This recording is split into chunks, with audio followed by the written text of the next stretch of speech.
All right, first thing we're going to do is take the derivative using the product rule.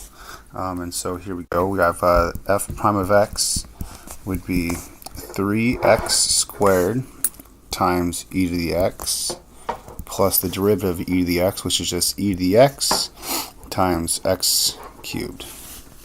All right, so our next goal is to find out when this is increasing or decreasing. A really useful way of doing this is to find the zeros. We're going to factor this real fast. So f prime of x, what I'm going to do is factor out x squared and an e to the x out of this. And that will leave us with 3 plus x.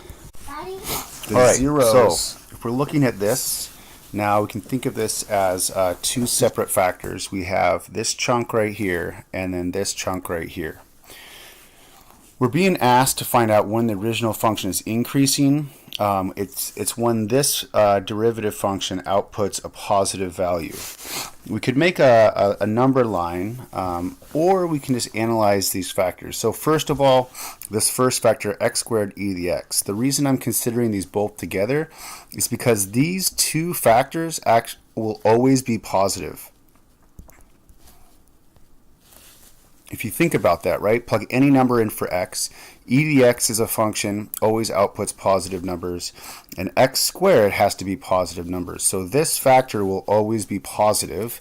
The question now becomes is when this factor is negative or positive.